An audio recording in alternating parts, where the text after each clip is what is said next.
Profit and loss statement business का वो statement है जिससे हमें पता चलता है कि बिजनेस ने लास्ट फाइनेंशियल ईयर में कैसा परफॉर्मेंस किया है।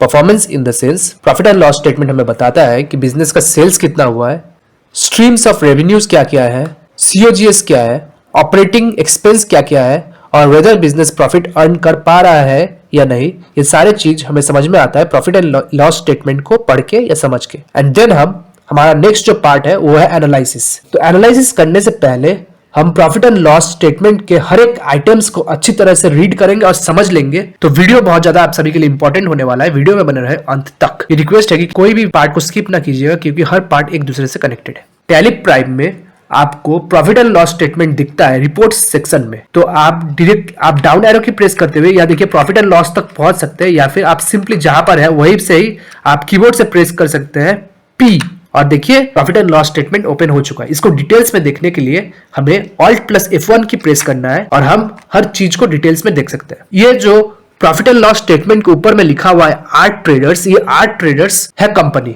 जिस कंपनी का प्रॉफिट एंड लॉस स्टेटमेंट हम पढ़ रहे हैं। प्रॉफिट एंड लॉस स्टेटमेंट के राइट वाला हिस्सा आपका दिखाता है कि रेवेन्यू या फिर इनकम कितना क्या हुआ है, और उसके लेफ्ट वाला हिस्सा आपको बताता है कि क्या क्या एक्सपेंसेस है। आप इसको चेंज व्यू से भी देख सकते हैं। कैसे देखेंगे? सिंपली आपको कीबोर्ड से प्रेस करना है Ctrl+H और ये वर्टिकल व्यू पे ऑलरेडी सिलेक्टेड है, आपको जस्ट एंटर प्रेस करना है और आप देख सकते हैं कि बिजनेस ने सेल्स किया है 61,30,000 रुपीज का, जिसमें से उनका सीओजीएस है 44 lakhs। सीओजीएस मतलब होता है कॉस्ट ऑफ गुड्स सोल्ड। मतलब ये जो उन्होंने सेल्स किया, ये जो बिजनेस ने सेल्स किया 61 lakhs का, उसमें से वो सेल करने के लिए उनको कितना एक्सपेंस उठाना पड़ा, उसी को कहते हैं हम कॉस्ट ऑफ सेल्स और कॉस्ट ऑफ गुड्स सोल्ड। जब हम सेल्स या रेवेन्यू से सीओजीएस को लेस कर देते हैं तो जो हमारे पास आता है वो है ग्रॉस प्रॉफिट, जो कि है 17,30,000 रुपीज का। देन आप देख सकते हैं कि बिजनेस का इंटरेस्ट इनकम बोल के एक सोर्स है, जो कि है ये आपका non operating income. Non operating income मतलब वो इनकम जो आपका कोर बिजनेस एक्टिविटीज से नहीं आया हो। उसके बाद ये है सारे एक्सपेंसेस।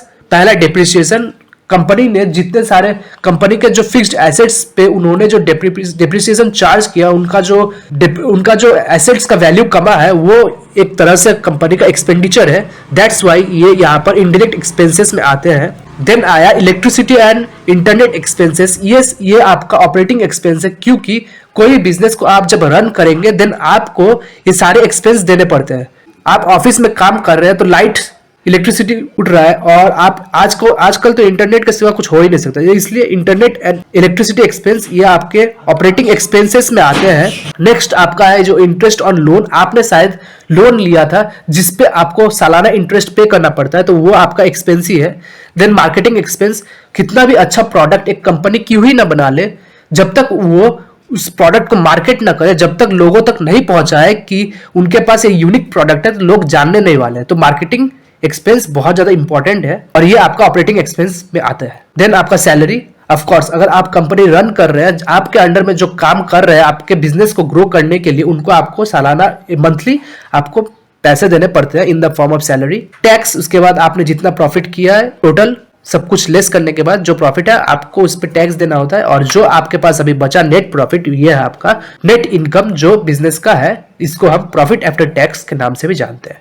तो सिंपली हमने इसको पढ़ चुका है, अब हम इसका एनालिसिस करेंगे। एनालिसिस करना, अच्छा आप बताइए एनालिसिस करना क्यों जरूरी है? एनालिसिस इसलिए जरूरी है क्योंकि एनालाइज जब आप करेंगे देन ही आप समझ पाएंगे कि आपका बिजनेस में क्या कमी है या आपका बिजनेस कितना एफिशिएंटली वर्क कर रहा है। और हर अकाउंटेंट को यह जानना जरूरी है, क्योंकि अकाउंटेंट ही होते हैं जो पूरे दिन के पूरे साल के ट्रांजैक्शंस को मैनेज करते हैं, और जब मैनेजमेंट उनसे पूछते हैं कि बिजनेस में क्या प्रॉब्लम हो रहा है या नहीं हो रहा है, इसलिए आपको एनालिसिस करना या फिर एक अकाउंटेंट को एनालिसिस करना वो बहुत ज्यादा जरूरी है। एनालिसिस करना आना चाहिए ताकि वे मैनेजमेंट के डिसीजंस में मदद कर सके। तो एनालिसिस करने के लिए सबसे पहले आपको क्या करना है कि आप ऐसा एनालाइज नहीं कर सकते, आपको कुछ रेशियोज परफॉर्म करने पड़ेंगे, रेशियो एनालिसिस करना पड़ेगा, तभी जाके आप समझ पाएंगे। तो सबसे पहले ये जो आपका प्रॉफिट एंड लॉस स्टेटमेंट है, इसको हम पहले एक्सपोर्ट करेंगे टू माइक्रोसॉफ्ट एक्सेल। एक्सपोर्ट करने के लिए हमें क्या करना पड़ता है, कीबोर्ड से प्रेस कीजिएगा Alt+E, देन करंट पे ऑलरेडी सिलेक्टेड, आपको जस्ट एंटर प्रेस करना है और आपको देखिए यहाँ पर फाइल फॉर्मेट है XML डेटा इंटरचेंज, इसको आपको एक्सेल स्प्रेडशीट में कन्वर्ट कर लेना है। कैसे करेंगे, लेफ्ट एरो की प्रेस कीजिए, कॉन्फ़िगर में आइए और एंटर, और यहाँ पर आपको डाउन एरो की प्रेस करते हुए फाइल फॉर्मेट तक पहुंचना है, एंटर प्रेस करना है और यहाँ पर आपको एक्सेल स्प्रेडशीट सिलेक्ट कर लेना है, एंटर, Ctrl+A, देन आपको राइट एरो की प्रेस करना है, सेंड तक पहुंचना है एंड एंटर प्रेस करना है और ये एक्सपोर्ट हो रहा है हमारे एक्सेल में। ये हो चुका है और आपको सिंपली क्या करना है, आपको इसे थोड़ा सा बड़ा कर लेते हैं, इसको थोड़ा बड़ा कर लेते हैं 14, हाँ ठीक है। सबसे पहला काम आपका ये रहेगा, इसको एनालाइज करने के लिए सबसे पहले आपको इसको रिस्ट्रक्चर करना पड़ेगा ताकि आप डिसीजन ले सके। तो करते चलिए रिस्ट्रक्चर कम स्टेटमेंट। देन सबसे पहले आपको यहाँ पर लिखना है, इसको थोड़ा बड़ा कर देता हूं। तो सबसे पहले आप हमेशा जो आपका जो फोकस रहेगा वो है ऑपरेटिंग प्रॉफिट। आपको नॉन ऑपरेटिंग प्रॉफिट को नहीं देखना है या फिर नॉन ऑपरेटिंग इनकम को नहीं देखना है, आपका ऑपरेटिंग प्रॉफिट को आपको हमेशा एनालाइज करना है। ऑपरेटिंग प्रॉफिट को इसलिए एनालाइज करना जरूरी है क्योंकि ऑपरेटिंग प्रॉफिट ही आपका बिजनेस का पोटेंशियल को बता सकता है। ऑपरेटिंग प्रॉफिट मतलब क्या होता है, जो आपका कोर बिजनेस है, कोर बिजनेस से आने वाला जो प्रॉफिट है उसी को आप एनालाइज करेंगे। तो ऑपरेटिंग प्रॉफिट सबसे पहले होगा आपका पहला इनकम, ये रिस्ट्रक्चर का ये स्टेटमेंट में सबसे पहला आपका होगा ऑपरेटिंग प्रॉफिट। क्योंकि मैं इसका थोड़ा फॉन्ट साइज बढ़ा देता हूं, ये 12 कर देता है। तो ऑपरेटिंग प्रॉफिट को हम EBIT के नाम से भी जानते हैं। EBIT का फुल फॉर्म होता है earnings before interest and tax. तो यहां पर आप लिखिएगा earnings before interest and tax, इसका मतलब ये ऑपरेटिंग प्रॉफिट है। और देखिए ऑपरेटिंग प्रॉफिट क्या है, आपको सिंपली यहां पर इज इक्वल टू, तो चलिए कैलकुलेट करते हैं ऑपरेटिंग प्रॉफिट क्या है हमारे। आपको simply is equal to press करना है और आपको पहुंचना है ग्रॉस प्रॉफिट तक। रेवेन्यू माइनस COGS जो आता है वो हमारा ग्रॉस प्रॉफिट है। ग्रॉस प्रॉफिट से हम लेस कर देंगे, लेस ग्रॉस प्रॉफिट मतलब क्या, ये हमारा वो रेवेन्यू है जो हमारे ऑपरेटिंग इन एक्टिविटीज से आया है, रेवेन्यू फ्रॉम ऑपरेटिंग एक्टिविटीज। अब ऑपरेटिंग एक्टिविटीज से हम ऑपरेटिंग एक्सपेंडिचर्स को लेस कर देंगे तो जो आएगा हमारे पास वो होगा ऑपरेटिंग इनकम, जिसको हम EBIT और earnings before interest and tax के नाम से जानते हैं। ओके, तो पहले हमने ऑपरेटिंग रेवेन्यू को रख लिया, माइनस लेस कर देंगे ऑपरेटिंग एक्सपेंडिचर्स। तो एक्सपेंडिचर्स बहुत सारे ऑपरेटिंग, तो आपको सिंपली ब्रैकेट ओपन कर लेना है और आपका पहला जो ऑपरेटिंग एक्सपेंडिचर है वो है सैलरी। नीचे से शुरुआत करते हैं, सैलरी पहला आपका है, प्लस नेक्स्ट क्या है, marketing expenses, very good, plus दूसरा क्या हो सकता है, electricity and internet expenses, plus और आपका depreciation, bracket close and enter. ये हो गया आपका ऑपरेटिंग इनकम। इसको आप अब अगर ऐसा नहीं कैलकुलेट करेंगे, ये तो छोटा सा है प्रॉफिट एंड लॉस स्टेटमेंट, पर जब आप कोई भी वो प्रॉफिट एंड लॉस स्टेटमेंट को कैलकुलेट करेंगे जहां पर बहुत सारे आइटम्स है, तब आपको एक शॉर्टकट बता देते हैं इसको करने का। आपको सिंपली यहाँ पर इज इक्वल टू लिखना है और आपको पहले सिलेक्ट कर लेना है ये नेट प्रॉफिट को, उस पर आपको ऐड करना है इंटरेस्ट ऑन लोन और क्या करेंगे, टैक्स माइनस आपका ये नॉन ऑपरेटिंग इनकम, तो भी आपको सेम ऑपरेटिंग प्रॉफिट मिल जाएगा। देन ऑपरेटिंग प्रॉफिट से हम लेस करते हैं, less interest expenses, interest expense कितना है, इज इक्वल टू दीजिए इंटरेस्ट एक्सपेंसेस है, देखिए इंटरेस्ट ऑन लोन है 1,65,000 रुपीज, एंटर। तो अब जो हमें मिलने वाला है वो है profit before tax. Profit before tax क्या होगा इसका, is equal to EBIT earnings before interest and tax less interest expenses. तो ये आ गया आपका profit before tax. Profit before tax से हम क्या करेंगे, हम लेस कर देंगे आपका टैक्स। तो जो आपके हाथ में अभी अवेलेबल होगा वो होगा आपका टैक्स कितना है, इज इक्वल टू लिखिए, टैक्स से आपका 2,77,157.70 ये। तो जो आपका आने वाला है वो है profit after tax, PROFIT, profit after tax. Profit after tax कितना है आपका, वो है is equal to profit before tax को सिलेक्ट कीजिए, लेस करना है टैक्स को, एंटर। ये हो गया आपका प्रॉफिट आफ्टर टैक्स। अब आप सोच रहे होंगे कि प्रॉफिट आफ्टर टैक्स मेरा आ रहा है 5,74,842, पर एक्चुअली मेरा जो प्रॉफिट आ रहा है वो है 6,46,701। तो ये 70,000 में गैप क्यों आ रहा है, ऑफ कोर्स क्योंकि हमने सिर्फ और सिर्फ ऑपरेटिंग प्रॉफिट्स को लिया है। अगर हम इसी प्रॉफिट आफ्टर टैक्स में, मैं करके दिखाता हूं, is equal to profit after tax में ऐड कर देंगे नॉन ऑपरेटिंग इनकम को, जो कि है 71,000 का, और जब आप एंटर प्रेस करेंगे तो जो आपका यहाँ पर आ रहा है और ये जो आ रहा है ये सेम आ रहा है, पर हमें सिर्फ और सिर्फ ऑपरेटिंग इनकम को टारगेट में लेकर चलना है। ओके, तो ये हो गया आपका प्रॉफिट आफ्टर टैक्स, इस पे हम ऐड कर देंगे डेप्रिसिएशन। डेप्रिसिएशन क्यों हम ऐड करने वाले हैं? इसका सिंपल सा कारण यह है, डेप्रिसिएशन आपका नॉन कैश एक्सपेंडिचर्स है। आपने बुक में सिर्फ रिकॉर्ड किया है कि आप जबकि एसेट्स होल्ड करते तो हर साल रूल्स के हिसाब से हर साल आपका एसेट डिटोरिएट करता है, पर एक्चुअली क्या आपके हाथ से वो पैसा जा रहा है क्या डेप्रिसिएशन का? नहीं जा रहा है ना। तो भी अगर आपके हाथ से पैसा नहीं जा रहा है तो फिर आप सिर्फ बुक्स में रिकॉर्ड कर रहे हैं, पर आपके हाथ से तो पैसा नहीं जा रहा है डेप्रिसिएशन का। तो अगर नहीं जा रहा है तो वो कहां पर है? बिजनेस में ही है। तो आपको इसलिए इसको ऐड कर देना है। Got it? तो इज इक्वल टू आप ये डेप्रिसिएशन को सिलेक्ट कर लीजिए ना, एंटर, और जो अब ये रहेगा ये होगा आपका अर्निंग्स, ये are in available to owner, ये ओनर का अर्निंग्स है। तो इज इक्वल टू क्या करेंगे, profit after tax plus depreciation, enter. तो ये जो अर्निंग्स है ये ओनर का अर्निंग्स है। अब इस पे आप ये जोड़ देंगे, नॉन इंटरेस्ट इनकम्स जोड़ देंगे, तो फिर ये आपका नेट प्रॉफिट, आपका ओनर का टोटल जो है।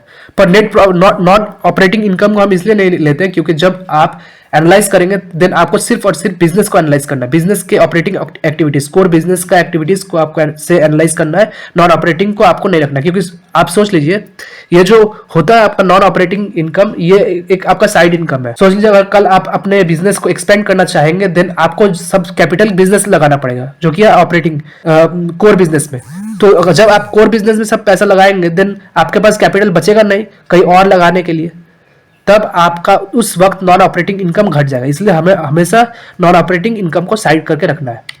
अब हम कुछ रेशियो एनालिसिस करेंगे। पहले इसको थोड़ा सा देखने में कुछ अलग लग रहा है, इसको थोड़ा सा अच्छी तरह से सजा ले। आपको सिंपली यहाँ पर जाना है और यहाँ पर ऑल बॉर्डर से इसको कर दीजिए, ऑल बॉर्डर्स, ये भी सेम ऑल बॉर्डर्स, और ये इसको थोड़ा सा येलो कर देते हैं। तो ये हमारा डिसीजन मेकिंग का इनकम स्टेटमेंट है। उसके बाद अब हम कुछ रेशियोज को कैलकुलेट करेंगे और उससे समझेंगे कि कंपनी असलियत में अच्छा कुछ कर रही है या नहीं। रेशियो एनालिसिस, वो आप तो पहला रेशियो जो हम देखेंगे वो है कि कंपनी का ग्रॉस प्रॉफिट मार्जिन कितना है। Gross profit margin, gross profit मतलब रेवेन्यू माइनस सीओजीएस से जो ग्रॉस प्रॉफिट आ रहा है वो टोटल रेवेन्यू का कितना है, उसी को ग्रॉस प्रॉफिट मार्जिन कहते हैं। As simple as that. Gross profit margin is equal to कितना है, देखिए ग्रॉस प्रॉफिट है ये डिवाइड बाई हमारा रेवेन्यू, रेवेन्यू की मतलब सेल्स, सेल्स कितना है इसका इंटू 100, तो 28% है। तो ग्रॉस प्रॉफिट मार्जिन को अगर हम बढ़ाना चाहते हैं तो फिर हमें क्या बढ़ाना पड़ेगा, हमें अपने सेल्स को और ज्यादा बढ़ाना पड़ेगा। जितना हम सेल्स बढ़ाएंगे उतना हमारा ग्रॉस प्रॉफिट मार्जिन बढ़ेगा। देन हम कैलकुलेट करने वाले हैं ऑपरेटिंग प्रॉफिट। ऑपरेटिंग प्रॉफिट मतलब earnings before interest and tax, EBIT profit margin, EBIT profit margin, MARGIN। Operating profit margin कितना है, simple, is equal to operating profit आपका कितना आ रहा है, ये आ रहा है। कितना का आ रहा है, किससे आ रहा है, ये रेवेन्यू से आ रहा है। तो रेवेन्यू के नीचे होगा, डिनोमिनेटर रेवेन्यू होगा। तो operating income divided by revenue into 100 जो आ रहा है वो है 16% आपका ऑपरेटिंग इनकम है, आपके ऑपरेटिंग प्रॉफिट मार्जिन है आपके टोटल रेवेन्यू का। As simple as that. Then हम लास्ट में जो कर सकते हैं वो है net profit margin. Net profit मतलब पूरा टोटल प्रॉफिट आपका कितना हो रहा है, कितना हो रहा है आपका टोटल प्रॉफिट, देखिए नेट प्रॉफिट है 646701 डिवाइड बाई ये टोटल प्रॉफिट किसका है, आपने जितना सेल्स किया उसका इंटू 100। एक बात याद रखिएगा कि नेट प्रॉफिट मार्जिन में आपका नॉन ऑपरेटिंग इनकम भी एडेड है, इंक्लूडेड है।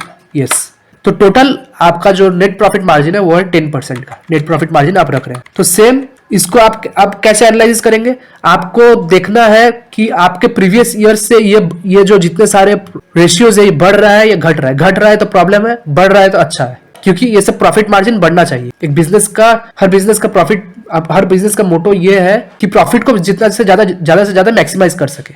तो जब प्रॉफिट को हम मैक्सिमाइज करेंगे तो प्रॉफिट को मैक्सिमाइज करने का पहला तरीका, पहला स्ट्रेटेजी क्या है, फर्स्ट आपको सेल्स को बहुत ज्यादा बढ़ाना है, सेल्स को बढ़ाना है और आपके कॉस्ट को आपको नॉर्मल रखना है, या फिर कॉस्ट जितना है उतना रहना चाहिए या फिर बढ़ना चाहिए पर कम, थोड़ा कम रेट से बढ़ना चाहिए। अभी समझते हैं इसको कैसे। कॉस्ट का पहले तो फिर देखिए कॉस्ट करते हैं, ऑपरेटिंग एक्सपेंस रेशियो देख लेते हैं हमारा ऑपरेटिंग एक्सपेंडिचर्स कितने हैं, रेशियो। तो ऑपरेटिंग एक्सपेंस रेशियो क्या होता है, तो ऑपरेटिंग एक्सपेंस मतलब होता है कि आपका टोटल रेवेन्यू का आपका कितना ऑपरेटिंग एक्सपेंडिचर है, इसी को ही कहते हैं ऑपरेटिंग एक्सपेंस रेशियो। तो फिर देखते हैं कैसे इसको कैलकुलेट करते हैं। Is equal to operating expense क्या क्या हो सकता है, सबसे पहला जो होता है वो है इलेक्ट्रिसिटी एक्सपेंस, प्लस नेक्स्ट क्या हो सकता है मार्केटिंग एक्सपेंस, प्लस नेक्स्ट क्या होगा सैलरी, ये हो गया आपका operating expense, okay, divided by total revenue कितना हो रहा है आपका, ये इंटू 100।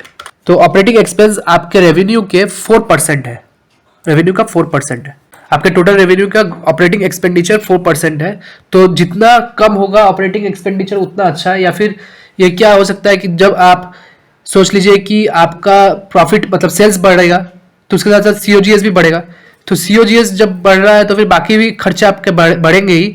तो सोच लीजिए अगर ये मतलब प्रॉफिट मार्जिन अगर 10% से बढ़ रहा हो और एक्सपेंडिचर्स आपके 3-4% से बढ़े तो फिर ये अच्छा होता है। या फिर स्टैग्नेंट रहेगा तो तब तो और भी अच्छा, पर स्टैग्नेंट कभी हो नहीं सकता है क्योंकि जब आपका बिजनेस बढ़ा होगा तब आपका एक्सपेंडिचर भी बढ़ेगा। तो आपको हमेशा, और आपको ये सारे रेशियो को मैंने क्या बोला, आपको पुराने प्रीवियस ईयर से कंपेयर करना है और उसी हिसाब से देखना है। नेक्स्ट जो रेशियो हम कैलकुलेट करने वाले हैं वो है interest coverage ratio. Interest coverage ratio लिख लेते हैं, interest coverage ratio. Interest coverage ratio बताता है कि कंपनी के पास कितना ऑपरेटिंग प्रॉफिट है इंटरेस्ट को कवर करने के लिए। ये जो रेशियो है ये बेसिकली आपका बैंक्स देखता है। अगर कोई कंपनी कोई बैंक के पास लोन लेने जाता है तब वो बैंक लोग देखते हैं कि एक्चुअली ये उतना ऑपरेटिंग प्रॉफिट जनरेट कर पा रहा है या नहीं, कि ये हमारे जो मैं इनको लोन दे रहा हूं उस पर ये इंटरेस्ट दे सके। ये आपका वो बैंक बहुत ज़्यादा देखता है। तो इसका फॉर्मूला ये है, इज इक्वल टू आपको लिखना है EBIT जो कि earnings before interest and tax, operating income divided by interest into 100। तो आप देख सकते हैं तो ये कंपनी का बहुत ही अच्छा इंटरेस्ट कवरेज रेशियो है। 616 टाइम्स ज़्यादा कंपनी के पास प्रॉफिट अवेलेबल है बैंक के इंटरेस्ट को कवर करने का। ये रेशियो वो बताता है, जितना ज़्यादा होता है उतना अच्छा होता है। तो है ये सब आपका प्रॉफिट एंड लॉस स्टेटमेंट के रेशियोज है। अब हम क्या कर सकते हैं, हम बैलेंस शीट के कुछ रेशियोज को भी कैलकुलेट कर लेते हैं और समझते हैं कि बिजनेस कैसा परफॉर्म कर रहा है। बैलेंस शीट को पहले ओपन कर लेते हैं। आपको सिंपली वो टैली को मैं ओपन करके दिखाता हूँ और बैलेंस शीट को थोड़ा सा पढ़ लेते हैं, बैलेंस शीट में क्या क्या है नहीं है। बैलेंस शीट का ये जो एसेट साइड बताता है कि कंपनी के पास क्या क्या अभी प्रॉपर्टीज या फिर क्या क्या अभी अवेलेबल है, और ये लेफ्ट साइड जो लाइबिलिटीज साइड है वो बताता है कि कंपनी के पास कहाँ से ये सब पैसे आए हैं। तो आप देख सकते हैं कैपिटल से इतना पैसा आया है, उसके बाद लोन से आया है 14 लाख रुपीज का। करेंट लाइबिलिटीज जो है, जो करेंट लाइबिलिटीज मतलब वो होता है जो कंपनी को पे करना है 1 साल के अंदर, दैट इज जो लाइबिलिटीज लेस देन 12 मंथ्स, वो पेमेंट्स जो 12 मंथ्स के लेस का है विद इन अ ईयर, वो आपका करेंट लाइबिलिटीज में आता है। देन फिक्स्ड एसेट्स मतलब जो लॉन्ग टर्म एसेट्स जो कंपनी ने होल्ड किया या बाय किया हो, जैसे फर्नीचर हो गया, लैंड एंड बिल्डिंग हो गया, मशीनरी हो गया, ये सारे आपके फिक्स्ड एसेट्स में आते हैं। देन आता है आपका इन्वेस्टमेंट्स। इन्वेस्टमेंट में आता है मार्केटेबल सिक्योरिटीज। मार्केटेबल सिक्योरिटीज मतलब ये आप ये इन्वेस्टमेंट्स आपका इन्वेस्टमेंट्स है कि कंपनी कहाँ इन्वेस्ट किए हुए हैं मार्केट, जैसे प्रोडक्ट्स में, जैसे म्यूचुअल फंड्स हो गए या फिर शेयर्स हो गए। करंट एसेट्स मतलब ये एसेट्स है, करंट एसेट्स जो कि आपका लॉन्ग टर्म नहीं है, शॉर्ट टर्म है। लॉन्ग टर्म आपका होता है फिक्स्ड एसेट्स और शॉर्ट टर्म होता है आपका करंट एसेट्स। करंट एसेट्स में पहला है क्लोजिंग स्टॉक। स्टॉक कुछ है नहीं अभी फिलहाल, सब बेच दिया है। सन्ड्री डेटर्स मतलब कंपनी ने जिन लोगों को माल बेचा है उन लोग से कंपनी पैसा पाते हैं और वो इसी साल के अंदर ही पाने वाले हैं, मतलब विदिन 12 मंथ्स ही कंपनी को ये सब पैसा मिलने वाला है। कैश इन हैंड कंपनी के पास अभी फिलहाल कितना कैश अवेलेबल है और ये बैंक में कितना बैलेंस पड़ा हुआ है। इसको पहले हम इसको भी एक्सपोर्ट कर लेते हैं टू एक्सेल और इससे हम उसके बाद हम रेशियो एनालिसिस परफॉर्म करेंगे। Alt+E प्रेस कीजिए, करंट पे सिलेक्टेड है, सेंड पे ऑलरेडी सिलेक्टेड है। देख लीजिए Excel spreadsheet format, file format में है ही ऑलरेडी, एंटर, और ये बैलेंस शीट में ट्रांसफर हो रहा है। तो आपको सिंपली क्या करना है, यहाँ से आपको इसको सिलेक्ट कर लेना है, Ctrl+C कॉपी कर लेना है और जिस स्टेटमेंट जिस शीट पे हम एनालाइज कर रहे थे वहीं पर आपको यहाँ पर आके पेस्ट कर देना है। इसको थोड़ा बड़ा कर देते हैं 14, और देखिए ये सब ढक गया, इसको थोड़ा बड़ा कर देता तो फिर देखने में ठीक ठाक लगे, समझ में आए कि ये क्या लिखा हुआ है। इसको भी थोड़ा बड़ा कर देता हूँ। तो अब हम चेक करने वाले हैं। तो इंटरेस्ट कवरेज रेशियो हमने कैलकुलेट कर चुका था। नेक्स्ट रेशियो जो हम कैलकुलेट करने वाले हैं वो है return on capital employed. Return on capital employed मतलब बिजनेस ने कितना % का रिटर्न जनरेट किया है, इक्विटी का पैसा मतलब ओनर का पैसा और बाहर का पैसा मिला करके। इसका मतलब ये है कि मतलब मैंने खुद का जो पैसा लगाया है, कैपिटल लगाया है, और बाहर से उधार लेके जो बिजनेस से पैसा लगाया है, वो दोनों पैसा को लगाने के बाद मैंने कितना % का रिटर्न जनरेट किया है वो पैसा को लगा करके, इसका मतलब वो बताता है। तो कैसे आप करेंगे, सिंपली आपको इज इक्वल टू देना है और यहाँ से बैलेंस शीट से आपको प्रॉफिट एंड लॉस स्टेटमेंट से आपको नेट प्रॉफिट को सिलेक्ट कर लेना है, डिवाइडेड बाय ब्रैकेट ओपन कीजिए। पहला होगा आपका इक्विटी का capital plus reserves and surplus, ये इक्विटी का पैसा प्लस और लोन का पैसा। लोन का पैसा कितना, बैंक लोन, ये ब्रैकेट क्लोज इनटू 100। तो कितना परसेंट उन्होंने जनरेट किया है, 4.1%, 4.91 का परसेंट का रिटर्न जनरेट किया है सभी का पैसा मिला करके। नेक्स्ट जो हम कर सकते हैं वो है average COLLECTION collection period. Average collection period मतलब होता है कंपनी जब किसी को सामान सेल कर रहा है तब वो कितना क्रेडिट में कर रहा है और वो कितने दिन में उसका पैसा को ये रिकवर कर पा रहा है। मतलब बहुत सारे होते हैं जो उधार में, जब आप बड़े बिजनेस का आप अकाउंटिंग मैनेज करेंगे तब आप देखेंगे बड़े बिजनेस बहुत बल्क में सामान खरीदते हैं और बेचते हैं, जिस कारण वे क्रेडिट पीरियड देते हैं अपने सामने वाले पार्टी को। वो क्रेडिटर्स भी हो सकता है, डेटर्स भी हो सकता है। तो वही देखना है कि कंपनी कितना जल्दी सामान को सेल करने के बाद पैसा को कलेक्ट कर पा रहा है, वो आपका एवरेज कलेक्शन पीरियड शो करता है, बोलता है। तो आप देख सकते हैं कैसे होगा। आपको सिंपली यहाँ पर इज इक्वल टू प्रेस करना है और सन्ड्री डेटर्स देखिए कहाँ पर है। सन्ड्री डेटर्स देखिए, सन्ड्री डेटर्स 8 लाख का सन्ड्री डेटर्स अभी हमें मिलता है, डिवाइड बाय ब्रैकेट ओपन कीजिए, कितना सेल कर रहा है कंपनी, 61 लाख का, डिवाइड बाय 365 पर डे का सेल्स आपको मांगा गया है।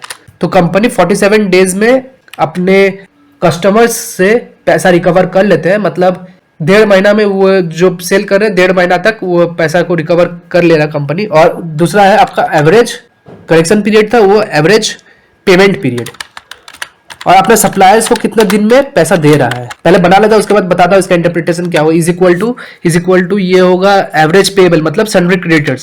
सन्ड्री क्रेडिटर्स कहाँ है, ये, divided by bracket open.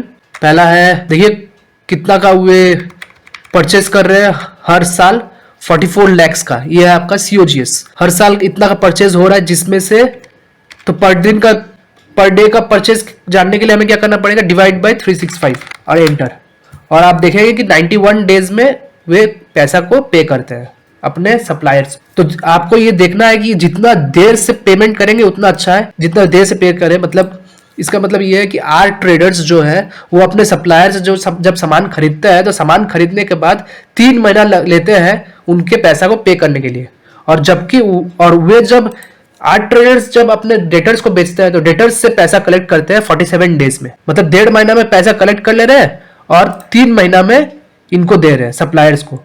Suppliers को जितना दिन से देगा उतना अच्छा है, क्योंकि उतना दिन वे यूटिलाइज कर सकते हुए पैसे को वर्किंग कैपिटल के हिसाब से अपने ऑपरेटिंग एक्सपेंस को मैनेज करने के लिए। और जितना जल्दी वे रिकवर कर पाएंगे उतना अच्छा है, जितना जल्दी रिकवर करेंगे तो उतना वे और एफिशिएंटली काम कर सकते हैं। ये है इसका इंटरप्रिटेशन। तो आपको मैं फिर बोल रहा था, पहले भी बोला था, अभी फिर से बता रहा हूँ, आपको हर बार इसको देखना है कि प्रीवियस ईयर से आप कंपेयर करके देखना है कि ये बढ़ रहा है कि नहीं। याद रखिएगा एवरेज कलेक्शन पीरियड हमेशा घटना चाहिए, जितना घट सकता है। 1 महीना तक ले लेगा तो बहुत अच्छा है, 15 दिन को भी ले सकता है तो बहुत अच्छा है। और एवरेज पेमेंट पीरियड बढ़ना चाहिए, एज सिंपल एज दैट। क्योंकि जितना देर से हम पेमेंट करेंगे उतना हम उस फंड को यूटिलाइज कर सकते हैं अपने बिजनेस में, और जितना जल्दी हम पैसा को मिलेगा हमें उतना और ज़्यादा हम एफिशिएंटली सामान खरीद सकते हैं और बिजनेस को ग्रो कर सकते हैं। इसका मतलब, इसका लॉजिक ये है। नेक्स्ट जो एक इंपॉर्टेंट रेशियो लास्ट बाकी है वो है आपका क्विक रेशियो। आप देख सकते हैं क्विक रेशियो मतलब क्या होता है, कंपनी के पास अभी कितना लिक्विड एसेट्स अवेलेबल है। लिक्विड एसेट्स मतलब कंपनी क्या अपने शॉर्ट टर्म लायबिलिटीज को पे कर सकते हैं क्या अपने शॉर्ट टर्म एसेट्स से, इसका मतलब ये है। तो current assets is equal to current assets क्या क्या हो सकते हैं, देखिए लिक्विडेबल एसेट पहला है तो मार्केटेबल सिक्योरिटीज, कितना मार्केट में सिक्योरिटीज उनका है, ये लिक्विड सिक्योरिटीज होते हैं।